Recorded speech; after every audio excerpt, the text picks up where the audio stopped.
अस्सलाम वालेकुम बच्चों।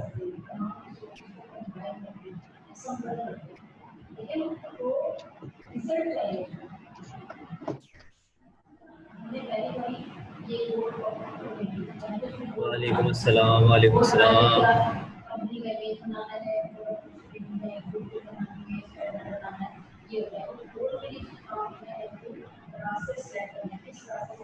अच्छा जी, हमारा आपको याद है कि लास्ट टाइम जो लेक्चर चल रहा था वो लेक्चर चल रहा था सेकंड लॉ ऑफ मोशन लेकर।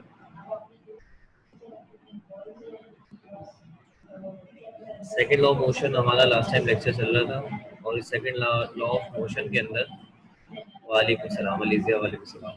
ठीक है, हमने आपको ये दो रिलेशन समझा दिए थे। इन दो रिलेशन के बारे में दोबारा से बता देता हूँ ताकि आपको इन दो रिलेशंस के बारे में किस तरह का कोई मसला ना हो। सब बच्चों को वालेकुम सलाम। मेरी आवाज़ आ रही है ना आप लोगों को?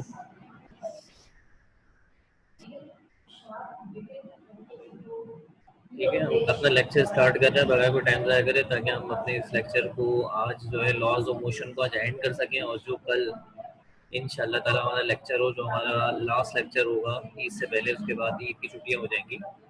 तो फिर हम जब आने वाली वीक के अंदर इंशाल्लाह जब मिलेंगे तो हम लॉज ऑफ मोशन के नुमाइकल्स को एंड की तरफ लेके जा रहे होंगे इंशाल्लाह ताला। तो बच्चों जरा इसकी तरफ पढ़ते हैं, शाबाश। हमने आपको अपने पिछले वीक के थर्सडे के लेक्चर में सिखाया था कि एक्सेलरेशन ऑफ फोर्स एक दूसरे के साथ डायरेक्टली प्रोपोर्शनल होती है। यानी कम फोर्स होती है तो कम एक्सेलरेशन बनता है, ज़्यादा फोर्स लगाते हैं तो ज़्यादा एक्सेलरेशन बनता है। इसके बाद हमने आपको दूसरा एक और रिजल्ट एग्जाम्पल्स के जरिए बताया था कि अगर कम मास होता है तो ज़्यादा एक्सेलरेशन बनता है, ज़्यादा मास होगा ऑब्जेक्ट का तो कम एक्सेलरेशन बनता है। तो इस तरह हमने ये दो रिलेशन आपको पिछले वीक में बहुत डिटेल के साथ एक्सप्लेन कर दिए थे। ठीक है, अब इन दोनों रिलेशंस को जोड़ना है, यानी 1 और 2 को जोड़कर एक सिंगल एक्सप्रेशन बनाना है। तो जोड़ने का तरीका क्या होता है? लेफ्ट को लेफ्ट में मिला देंगे, राइट को राइट में मिला देंगे। अब ये लेफ्ट वाला देखें 2 दफा आ रहा है तो ये 1 दफा लिखा जाएगा, और ये जो एफ होगा ये 1 से मल्टीप्लाई होकर ऊपर आ जाएगा और नीचे है। ए 2 दफा आ रहा है, 1 दफा आएगा, एफ 1 से मल्टीप्लाई होकर ऊपर, और एम कहाँ आ जाएगा? शाबाश, नीचे आ जाएगा। ठीक है, आइए स्टार्ट करते हैं।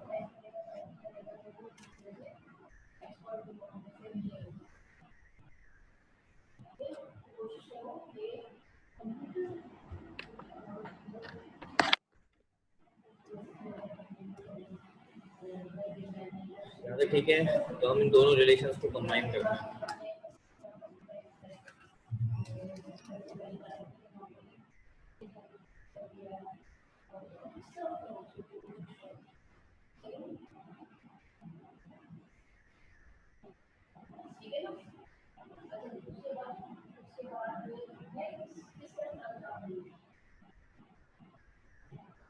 ठीक है, कैमरा जरा थोड़ा सेट करना था।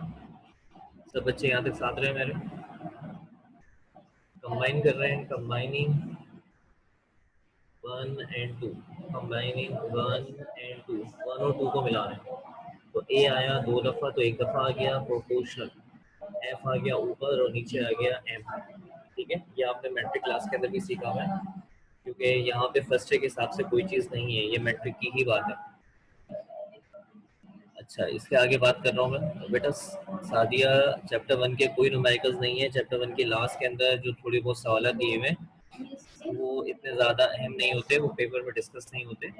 उनकी जगह पे डायमेंशंस को हम डिस्कस करते हैं। ठीक है बेटा, चैप्टर 1 में कोई नुमेरिकल्स नहीं है, क्योंकि चैप्टर 1 के कोई फॉर्मूले नहीं है। जो उसके अंदर वो चीज़ें लिखी हुई हैं वो मेजरमेंट से रिलेटेड चीज़ें लिखी हुई हैं। ठीक है बेटा सादिया। अच्छा जी, हम आगे बात कर रहे हैं। यहाँ पर साइन ऑफ प्रोपोर्शनल को जब रिमूव करते हैं तो आपने मैट्रिक में पढ़ा होगा इज इक्वल टू आ जाता है, और साथ में क्या आता है जल्दी से आपने चैट में बताना है। साइन ऑफ प्रोपोर्शनल को जब रिमूव करेंगे तो क्या आएगा? मैट्रिक क्लास में पढ़ा है आपने। वेरी गुड, शाबाश सादिया, शाबाश। और कोई जवाब देना चाहे? अनस, जवाब सही है। और इसके अलावा शम्सा, जवाब सही है, वेरी गुड। और कोई जवाब?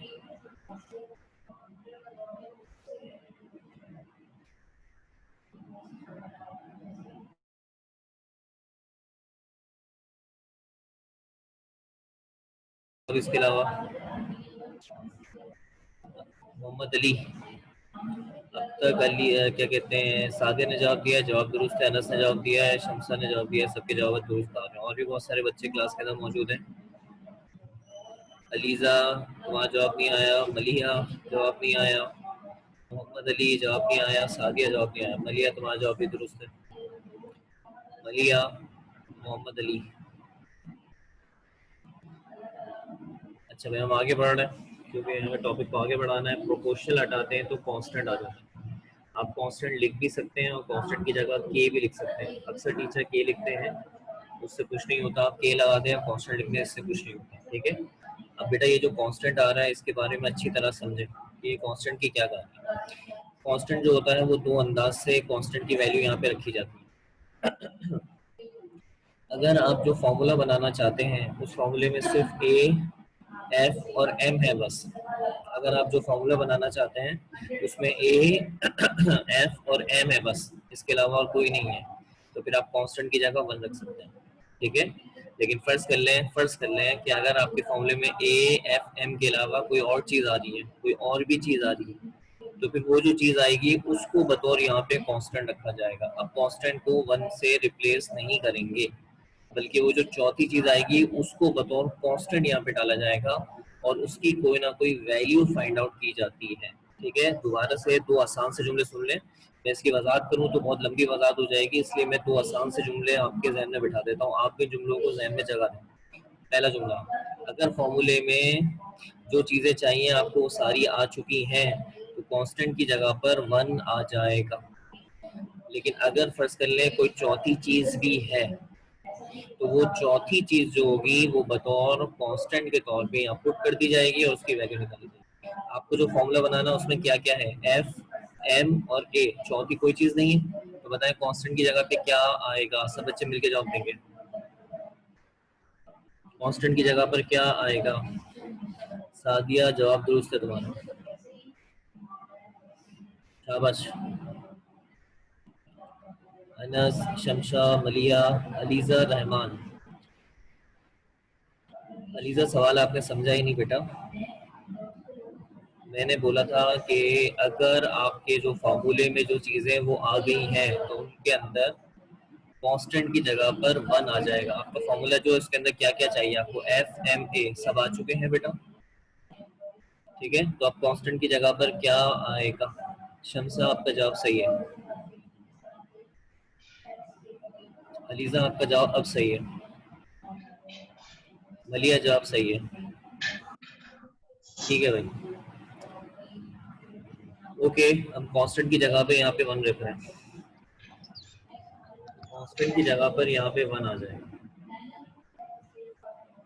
तो ये हो जाएगा a is equal to one और ये हो जाएगा f upon m। m divide वहां जाके क्या करेगा, मल्टीप्लाई। तो ये बन जाएगा ma is equal to f और इस तरीके से आपके पास एक इक्वेशन बन जाएगी f is equal to m। ये Newton second law of motion की एक बहुत अहम इक्वेशन मानी जाती है। इस इक्वेशन के अंदर आने वाले जो रिजल्ट्स हैं ये सारे के सारे, ये रिजल्ट बहुत ज्यादा अहमियत है। ये हिस्ट्री ऑफ फिजिक्स के अंदर फोर्स को डिफाइन करने वाला सबसे ज्यादा आसान फॉर्मूला है। यानी आज तक इससे ज्यादा आसान फॉर्मूला फोर्स को डिफाइन करने वाला कोई सा भी नहीं आया है। इस फॉर्मूले को जरा गौर से देखें तो आपको समझ में आ जाएगा कितनी आसानी से फोर्स निकाली जा सकती है। फर्ज कर लें एग्जाम्पल, एक ऑब्जेक्ट है उसका मास है 10 के।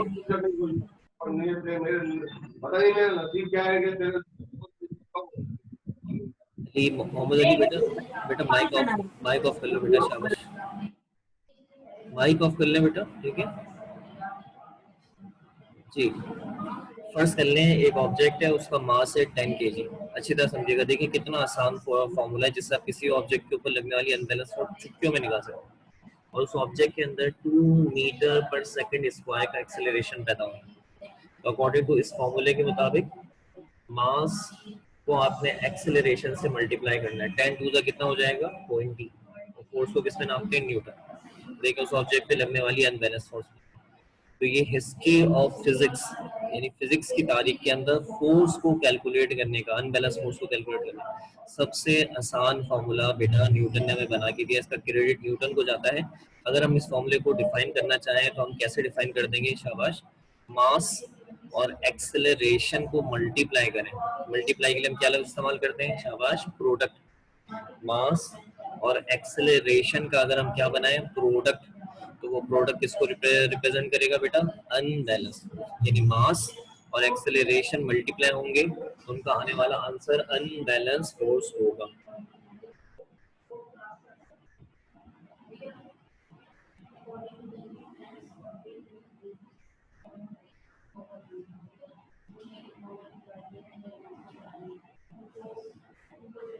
ठीक है बेटा,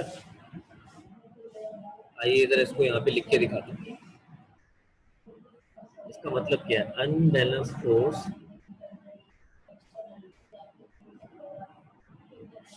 is the product of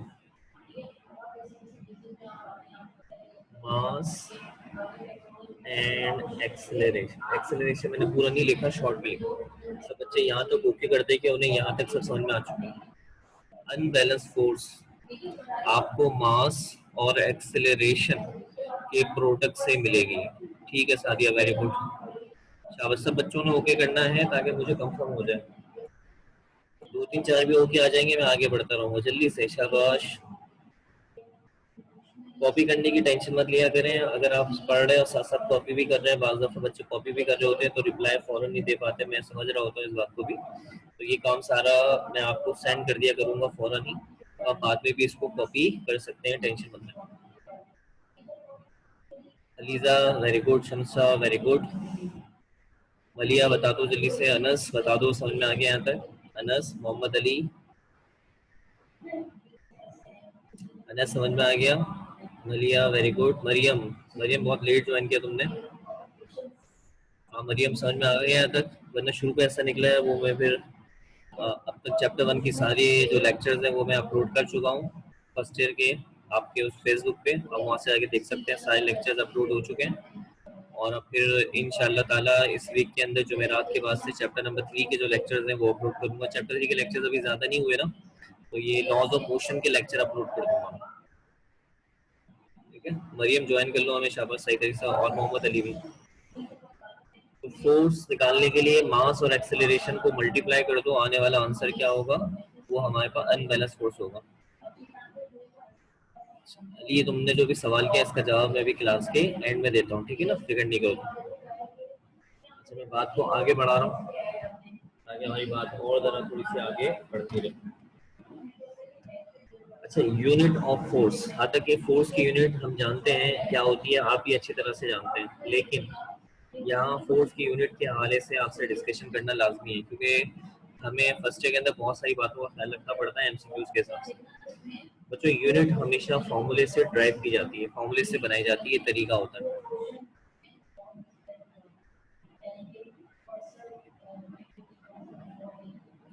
अच्छा अली, मोहम्मद अली, तुमने जो सवाल किया है ना बेटा, मैं तुम्हें बताता चलूँ, मैं सारा काम जितना भी बेटा अब तक मैंने कराया वो सारा काम शेयर करा है बेटा मैंने। अगर आप व्हाट्सएप के अंदर शुरू से हैं तो आप देखें मैंने सारा काम शेयर करा है। जैसे मैथ्स का काम शेयर हो रहा है ना, मैं भी अपने हर लेक्चर को कंप्लीट करने के बाद उसका सारा काम शेयर कर रहा हूँ। अगर बाज़ कोई टॉपिक कंप्लीट नहीं होता तो फिर मैं वो शेयर नहीं करता जब तक वो कंप्लीट ना हो जाए। बाकी चैप्टर 1 का बेटा सारा काम शेयर करा है, सारी डायमेंशन, इक्वेशन वेरिफिकेशन, सारा काम शेयर हुआ। आप तो ग्रुप में शुरू से ऐड हो, तो फिर आपने वो सारा काम क्यों नहीं देखा अभी तक? सारा काम मैंने शुरू से ऐड किया हुआ है, सारा का सारा। ठीक है, अभी मैं आपकी इस बात का जवाब आखिर में दोबारा देता हूँ। अच्छा बेटा, ये वापस शेयर तो हम कर देंगे, लेकिन मुझे ये समझ में नहीं आ रहा कि अच्छा आपने मुझे बताया था आपसे डिलीट हो गया। ठीक है, याद आ गया, याद आ गया। अभी मैं आपको अपनी बात का जवाब भी देता हूँ, ठीक है बेटा, फिक्र नहीं करूँगा। एफ फिजिकल टू एम में, अच्छा भाई, F physical to M A के जरिए मैं यूनिट ऑफ फोर्स बताता हूँ मेरे बच्चों आपको किस तरह से फोर्स यूनिट ड्राइव होगी। मास को किस में नापते हैं? किलोग्राम। और एक्सेलरेशन को किस में नापते हैं? मीटर पर किलोग्राम मल्टीप्लाई मीटर पर सेकंड स्क्वायर। सो फोर्स की यूनिट एक्चुअली बनती तो ये है जो आपके सामने इस वक्त, किलोग्राम मीटर पर सेकंड स्क्वायर। लेकिन हमने क्या करा, हमने इस यूनिट को बेटा न्यूटन के नाम पर रख दिया, यानी हमने ये मान लिया है कि ये वैल्यू किलोग्राम मीटर पर सेकंड स्क्वायर न्यूटन के बराबर है और इसका सिंबल कैपिटल है। तो सवाल ये है कि क्या आप या मैं, हम में से कोई भी ऐसा अपनी मर्जी से कर सकता है या किसी भी चीज को इस तरह किसी के नाम से मान सकते हैं? जैसे मैं भी किसी चीज को अपने नाम से, फैसल के नाम से इसका मंसूब कर दूं, या आप में से कोई किस तरीके से किसी फिजिक्स की कोई यूनिट्स को अपने नाम से मंसूब कर सकता है? तो इसका जवाब है जी नहीं। उसके लिए आपके पास कोई ऐसी ऑथेंटिक वजह होनी चाहिए कि फिजिक्स या साइंस आपको खुद उसकी इजाजत देता हुआ नजर आए कि हाँ आप ऐसा करने के अहल हैं, आप ऐसा कर सकते हैं। तो क्या न्यूटन को बेटा अपना नाम यहाँ इस यूनिट के बदले यूज करने की इजाजत मिली फिजिक्स की तरफ से? तो उसका जवाब है जी हाँ। फिजिक्स ने उसको इजाजत दी कि किलोग्राम मीटर पर सेकंड स्क्वायर को हटाकर वो अपने नाम को यूनिट के तौर पे लिख सकता है। क्या कोई बच्चा बता सकता है कि फिजिक्स ने उसको किस बात की वजह से इस बात की इजाजत दी कि वो किलोग्राम मीटर पर सेकंड स्क्वायर को न्यूटन की जगह इस्तेमाल करे? आसान जवाब है, बहुत आसानी से आप जवाब दे सकते हैं, कोशिश कर सकते हैं। वो कौन सी वजह है जिसकी वजह से फिजिक्स ने सर आइजैक न्यूटन को इस बात की परमिशन दी, इजाजत दी है कि वो किलोग्राम मीटर पर सेकंड स्क्वायर को हटाकर उसकी जगह पे न्यूटन यूज कर सकता है? शाबाश शमसा, मोहम्मद अली, अनस, मलिहा, मरियम। चलो भाई, अनस का जवाब आ गया और अनस का जवाब सही है। और देखते देखते अनस ने कोशिश करी, हमारी क्लास का एक स्टूडेंट है उसने कोशिश करी है, उसका जवाब सही आया है। अपने देखिए टीचर के पढ़ाने के मामला को समझें। अगर आपको अपने टीचर के पढ़ाने के मामला समझ में आएंगे ना कि टीचर का पढ़ाने का अंदाज क्या है, टीचर कैसे पढ़ा रहा है, तो आपको उसके क्वेश्चन का तरीका भी समझ में आ जाएगा कि अच्छा ये क्वेश्चन कैसे करते हैं। तो अगर आप गौर से मेरे पढ़ाने के तरीके को समझेंगे तो आपको आइडिया होगा यार ये तो सवाल वही कर रहे होते हैं जो ये पढ़ा रहे हैं। तो अगर आप उससे कोई सवाल करते हैं उसका मतलब है इनका जो लेक्चर इन्होंने पढ़ाया उसी में कहीं जवाब है। तो सवाल पूछने का बेसिक मकसद यही होता है कि आपको समझ में आ रहा है, दूसरा आप फोकस होकर देख, समझ रहे नहीं समझ रहे, तो बाद में जब रिप्लाई करते हैं तो उससे आइडिया हो जाता है कि आपकी तवज्जो है। तो अभी तक मेरे पास सिर्फ एक ही जवाब मौसूल हुआ है और इतने सारे बच्चे जो है, ठीक है दूसरा जवाब भी आ गया हमारे पास शमसा की तरफ से, उस जवाब को भी हम दुरुस्त मानते हैं। मोहम्मद अली जो है बिल्कुल सन्नाटे में चल रहा है हमारा बच्चा। अलीजा और मरियम जमीन जो है वो आज सन्नाटे में जा रही है बिल्कुल। अली मरियम जमीन बिल्कुल अभी रिप्लाई नहीं कर रही। अच्छा अलीजा उनको बताओ, अच्छा तुमने जवाब तो काफी अच्छा डिटेल में लिखा है, वेरी गुड अलीजा। अच्छा उनको ये इज्जत क्यों दी गई थी अलीजा, यही तो मैं सवाल कर रहा हूँ, क्यों दी गई थी वो वजह बताओ ना, क्यों दी गई थी? भाई जब किसी को कोई एजाज दिया जाता है, कोई उसको कोई प्राइज दिया जाता है तो कोई वजह होती है ना कि इस वजह की वजह से। तो वो क्या वजह थी, वो वजह तो पूछ रहा हूँ। सादिया सन्नाटे में आ गई है। मरियम बिल्कुल सन्नाटे, मरियम की तरफ से कोई रिप्लाई नहीं आ रहा। अच्छा भाई क्योंकि टाइम कम, मुकाबला सख्त, इस वजह से हम बात को आगे लेके चल रहे हैं। मलिए यहाँ पे जो हमारी तरफ नेट है ना वो तो बिल्कुल सही चल रहा है और उसकी स्पीड बहुत अच्छी आ रही है। आप अपनी तरफ का नेट चेक करें क्योंकि यहाँ पे नेट का कोई इशू नहीं है, अल्लाह का शुक्र है। कॉलेज के अंदर नेट जो लगा हुआ है वो बहुत हाई स्पीड पे लगा हुआ है, तो यहाँ पे जो क्लासेस है वो सब बहुत प्रॉपर अंदाज से हो रही है, ठीक है। तो आप एक काम करें, क्लास अगर आपको आवाज़ बारह मुसलसल कट कट के आ रही है, बहुत ज़्यादा आ रही है, तो आप क्लास को लीव करके दोबारा फ़ोन ज्वाइन करें, हो सकता है आपका ये मसला हल हो जाए दोबारा कनेक्टिंग से, ठीक है। अच्छा भाई अली, मेरा आपसे आपको एक ही मशवरा है क्योंकि पिछले कुछ क्लासों से मुझे नहीं लग रहा आप क्लास के अंदर मुकम्मल तौर पे सही से आ रहे हैं। तो आप ये आपने अच्छी बात की, मैं ये मशवरा दे रहा था, आप कॉलेज तशरीफ लाएं, ठीक है। कॉलेज के अंदर जो मैं हूँ 10 बजे से लेकर 1 बजे तक होता हूँ। कॉलेज में आओ और आके मुझसे मिलो। जब मुझसे फेस टू फेस मिलोगे ना तो मैं इंशाल्लाह तुम्हारे जो मसला मसाइल है और जो प्रॉब्लम है ना वो इंशाल्लाह ताला हल कर दूंगा, तुम टेंशन नहीं लो। और तुम्हें इंशाल्लाह सेटिस्फाई कर दूंगा क्योंकि तुम शुरू में तो इतना अच्छा पढ़ रहे थे, तुम्हें बताया था, लेकिन तुम मेरे ख्याल से ट्रैक से थोड़ा सा आउट हो गए हो, तुम्हारे नेट के कनेक्शन और कुछ ऐसे प्रॉब्लम्स आई हैं, तो मुझसे कल आके मिल लो। और भी जो सारे स्टूडेंट हमारे इस क्लास में मौजूद हैं उनको अगर कोई मसला हो, कोई प्रॉब्लम हो ऐसी, तो वो कॉलेज टाइमिंग पे तशरीफ ला सकते हैं मिलने के लिए, अगर मिलने के लिए आना चाहें तो। लेकिन ये नहीं कि सारे के सारे पहुंच जाए, ऐसा मत कीजिएगा क्योंकि आप जानते हैं ऐसी बात है गवर्नमेंट ने उससे इस बात की सख्ती है, तो कोई आना चाहे इंडिविजुअल इस तरह करके तो आ सकता है। अच्छा भाई तो बेटा मैं जवाब देता हूँ, कुछ बच्चों ने मुझे जवाब दिया है।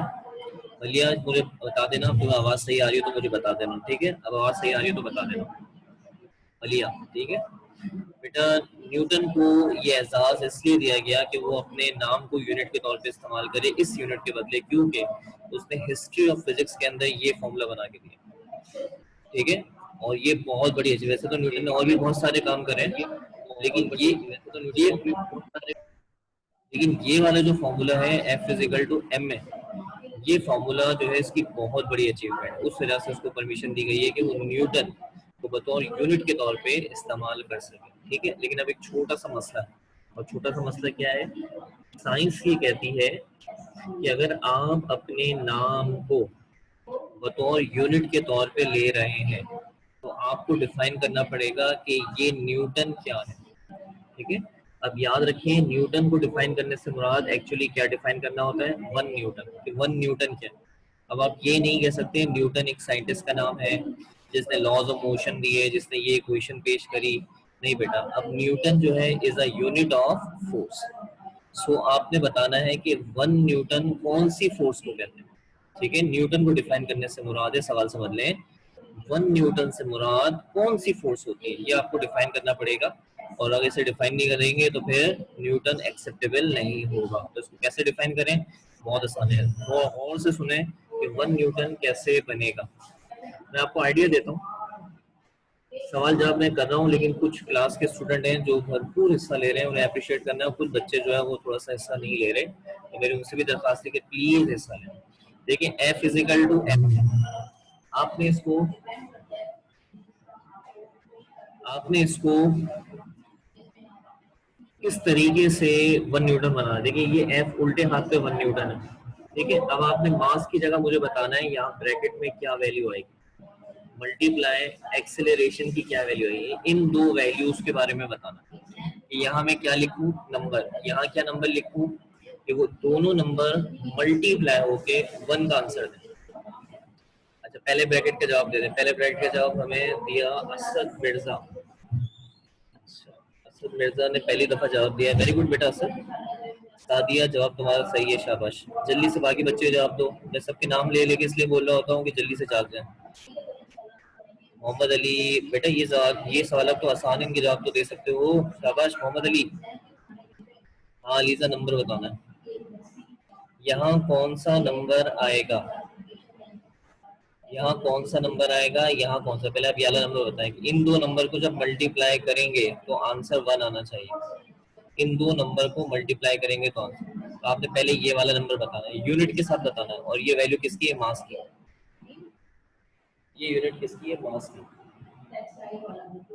जल्दी जल्दी, मुझे नाम लेके बोलना पड़ेगा। सुनैना, इतनी देर से तुमने ज्वाइन किया बेटा, काफी साल एक्शन निकल गया तुम्हारा। लीजा क्या कर रही हो भाई? फिर गलती करती, तुम इतनी छोटी छोटी गलतियां क्यों करती हो बेटा? यहाँ कौन सा नंबर आएगा? यहाँ कौन सा नंबर आएगा कि दोनों को मल्टीप्लाई करें तो वन आ जाए? अलीजा तुम खुद बताओ कि अगर यहाँ पे टू लिखोगी, यहाँ पे टू लिखोगी और यहाँ पे कोई भी नंबर डालोगी तो उससे मल्टीप्लाई होकर वन का आंसर देगा।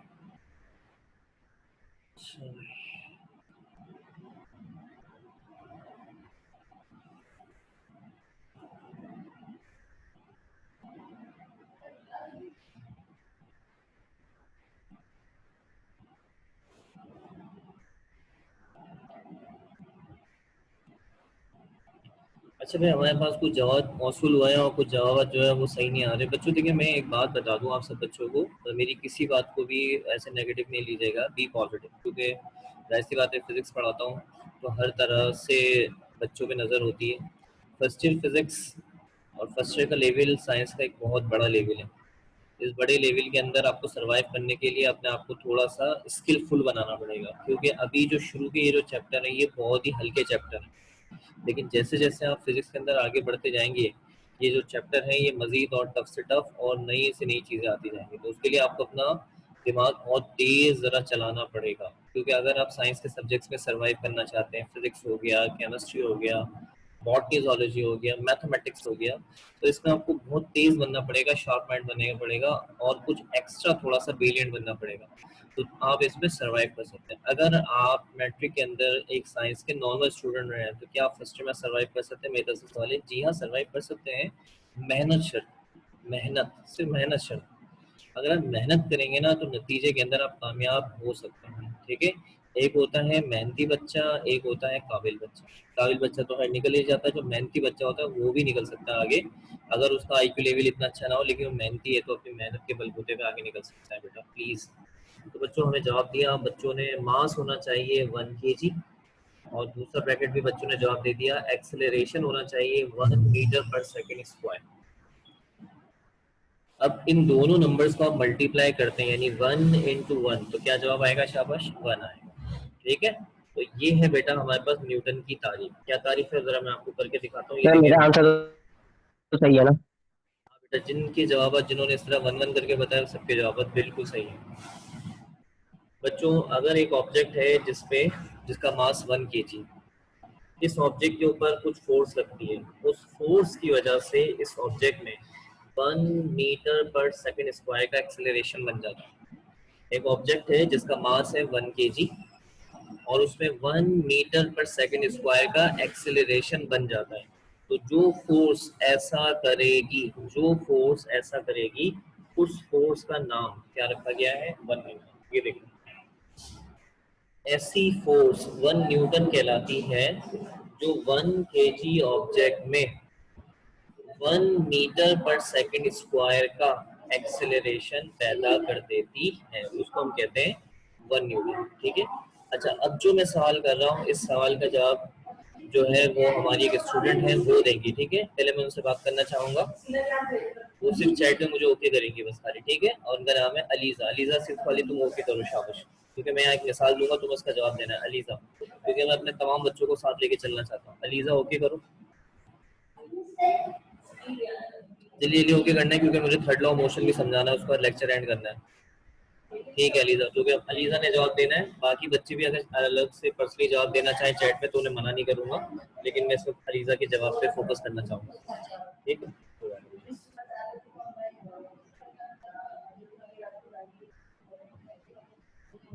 ठीक है, ओके अलीजा, फोकस करना, कोशिश करना, गलती ना करो।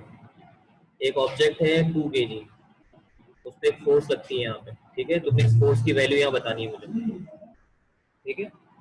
और ये फोर्स उसके अंदर 3 मीटर पर सेकेंड स्क्वायर का एक्सेलरेशन बनाती है। एक ऑब्जेक्ट है, उसका मास है 2 kg और ये इसमें 3 मीटर पर सेकेंड स्क्वायर का एक्सेलरेशन बताती है। तो आपने बताना है इस फोर्स की वैल्यू क्या होगी, शाबाश। अलीजा जवाब देगी।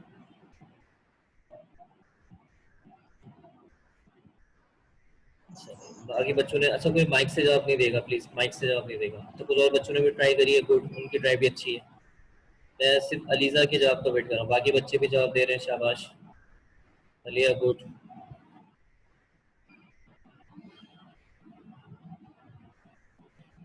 असद मिर्जा गुड, मोहम्मद अली दोबारा ट्राई करनी होगी बेटा आपने।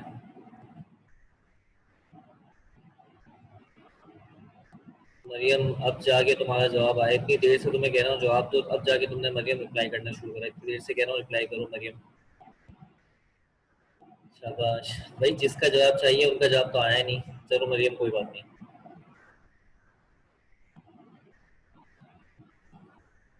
जिसका जवाब मांग रहा हूँ उनका जवाब तो आया नहीं, शाबाश। आलिया, अब आपका जवाब सही है।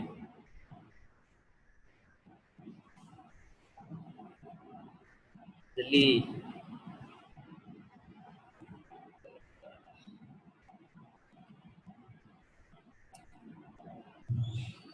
अलीजा, ये जवाब जो यहाँ पर आएगा बेटा वो कैसे आएगा? इस फॉर्मूले से आएगा ना। इस फॉर्मूले के अंदर जो दो चीजें आपको नजर आ रही हैं ये मल्टीप्लाई होंगी आपस में। तो मास की वैल्यू कितनी है? शाबाश, 2। एक्सेलरेशन कितना है? 3। इनको मल्टीप्लाई कर देंगे और अलीजा का जवाब भी सही आ गया। चलिए मैं जल्दी से आगे बढ़ते हैं, क्लास को एंड करते हैं। और ये जो लॉ है ये मैं ज़्यादा डिटेल से नहीं समझाऊंगा क्योंकि बहुत आसान है, इसका नाम है थर्ड लॉ ऑफ मोशन। और ये जल्दी से कर लेते हैं, बहुत आसान है। पहले यहाँ पे मैं आपको कुछ बातें बताता हूँ थर्ड लॉ ऑफ मोशन के अंदर।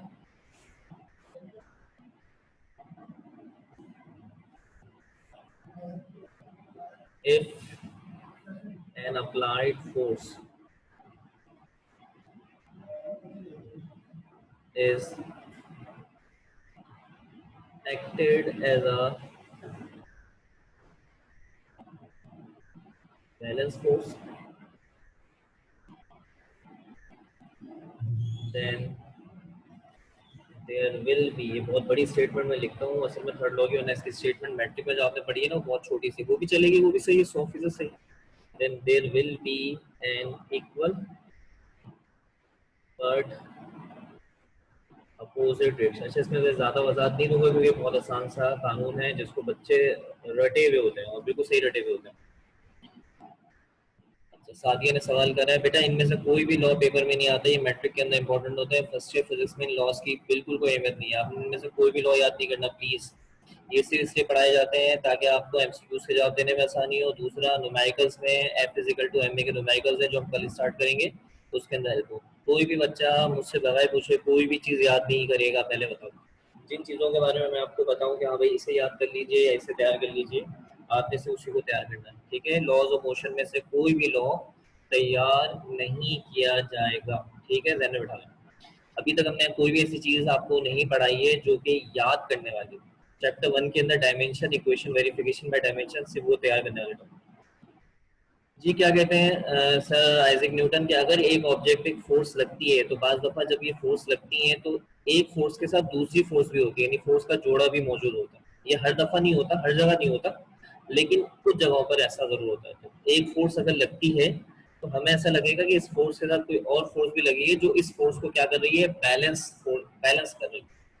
यानी एक लगेगी फोर्स तो दूसरी उसको क्या करेगी, बैलेंस करती हुई नजर आएगी। तो जो फोर्स लगेगी उसका नाम होगा एक्शन, और जो उसको बैलेंस करता हुआ नजर आएगा वो होगा रिएक्शन। और इन दोनों में दो खास बातें होंगी। पहली बात, एक्शन और रिएक्शन दोनों कीमत में बराबर होंगे, कि अगर एक्शन 5 न्यूटन का है तो रिएक्शन भी 5 न्यूटन का होगा, और दोनों की डायरेक्शन एक दूसरे के अपोजिट होगी। दोनों की डायरेक्शन एक दूसरे के अपोजिट होगी, ठीक है।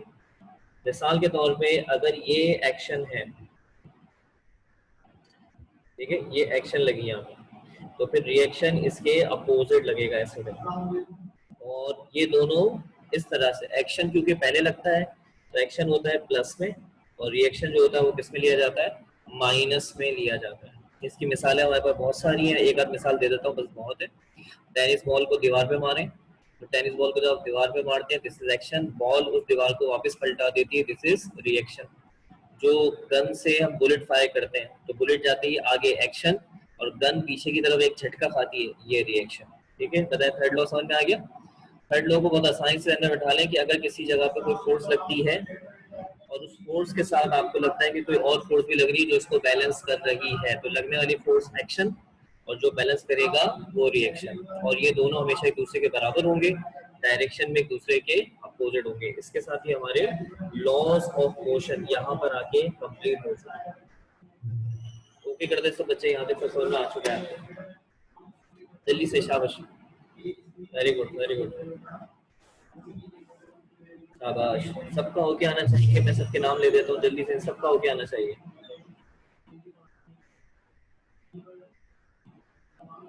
सही है, वेरी गुड। अच्छा भाई, कल आपसे मुलाकात जब होगी क्लास में तो आपके पास फिजिक्स की बुक होनी चाहिए। अभी मैं सेंड कर देता हूँ, सुने ना, फिक्र नहीं करो, जो मैंने लॉज ऑफ मोशन का काम कराया ना ये कंप्लीट हो गया ये लेक्चर, तो अभी फॉलोइंग मैं सेंड कर रहा हूँ, फिक्र नहीं करो मेरे बच्चों। इसके अलावा जो पुराना काम है, हमें हमारे स्टूडेंट मोहम्मद अली ने भी कहा, मुझे आज केमिस्ट्री क्लास है इसका मुझे पता नहीं फर्स्ट ईयर का, क्योंकि सर यासिर से मुलाकात तो हुई थी लेकिन उन्होंने मुझे कुछ ऐसी बात बताई तो नहीं थी कि क्लास है, और मुझे कंफर्म नहीं है, अभी पता चल जाएगा, फिक्र नहीं करें, अगर होगा तो फौरन आपका मिल जाएगा, उन्होंने पहले से बताया होगा। मरीम, चैप्टर नंबर 1 में कुछ याद कुछ भी नहीं करना बेटा, सिर्फ जो डायमेंशन का टॉपिक है वो और इक्वेशन वेरिफिकेशन बाय डायमेंशन उसकी प्रैक्टिस करनी है बेटा, ठीक है। बाकी चैप्टर 1 में से कुछ याद नहीं करना। अच्छा, जब हमारी कल मुलाकात हो रही है तो हम कल पहली मरतबा न्यूमेरिकल्स करते हैं, सब बच्चे जहन बना लें, क्योंकि अभी तक हमने कोई भी न्यूमेरिकल का मामला डिस्कस नहीं करा। तो कल पहला दिन होगा, कल कोई बच्चा छुट्टी नहीं करेगा, सब लास्ट में पाबंदी से कल क्लास ज्वाइन करेंगे। कल लास्ट हमारा लेक्चर है थर्सडे। मैं जानता हूँ ईद उल अजहा नज़दीक है, बहुत सारे मामला हैं, बट पूरी कोशिश कीजिएगा क्लास में आप लोग लाजमी हाजिर हो। तो हम चैप्टर 3 का न्यूमेरिकल करेंगे। बुक होनी चाहिए आपके पास, अगर ना हो तो टेंशन मत लें, मैं आपके सामने आपको रख दूंगा ऐसा करके, उससे देख लेंगे। साइंटिफिक कैलकुलेटर अगर आपके पास हो तो बहुत ज़्यादा अच्छी बात है। साइंटिफिक कैलकुलेटर के बारे में मैं आपको छोटी सी अपडेट दे दूँ। कोशिश करिएगा कि अगर आपने साइंटिफिक कैलकुलेटर अभी नहीं लिया तो आप ये वाला साइंटिफिक कैलकुलेटर ले लें। ये एक मरतबा लेके आप अपनी जान छुड़ा सकते हैं इस कैलकुलेटर को लेकर। तो ये आपके आगे हायर लेवल तक, मास्टर्स लेवल तक या आगे जहाँ तक भी आप पढ़ते हैं वहाँ पे ये कैलकुलेटर आपकी हेल्प करेगा। और ये कैसे होगा, इस कैलकुलेटर का नाम है क्लासलेस कैलकुलेटर। अगर आपने कोई और साइंटिफिक कैलकुलेटर परचेज किया हुआ है तो वो भी चल जाएगा, कोई इशू नहीं है, मसला नहीं है। लेकिन जो भी कैलकुलेटर हो साइंटिफिक, उसके अंदर एक की होती है, मैं यहाँ पे दिखा देता हूँ, आपको नजर आएगी ये वाली की। इसको कहते हैं फ्रैक्शन की, बॉक्स अपॉन बॉक्स फ्रैक्शन की, ये वाली, ये बटन जिससे मैं उंगली दबा रहा हूँ, ये वाला। इस बटन को दबाने से फ्रैक्शन बन जाता है ऐसे देखो, यानी इसके ऊपर भी नंबर आ सकता है, नीचे भी नंबर आ सकता है, ऐसे देखो। इस की से कैलकुलेशन बहुत आसान होती है। ये आपको एलसीएम वगैरह के मामला ऑन कर देता है, जो पुराने साइंटिफिक कैलकुलेटर वो भी कर देते हैं, ठीक है। लेकिन जो अब जो लेटेस्ट कैलकुलेटर आ रहे हैं उनमें ये की लाजमी होती है, और इस कैलकुलेटर की इस की से बहुत फायदा है। अगर आपका कोई भी कैलकुलेटर उसमें की है तो बस समझे मामला चल जाएगा, ठीक है। चले कल मिलते हैं इंशाल्लाह। ये कैलकुलेटर है क्लास, अगर आप ये अरेंज कर लें तो इंशाल्लाह आपके मामला बेस्ट हो गए, ठीक है। चले ओके बेटा, खुदा हाफिज़, सब बच्चे अपना ख्याल रखिएगा, कल मिलते हैं इंशाल्लाह। अल्लाह हाफिज़।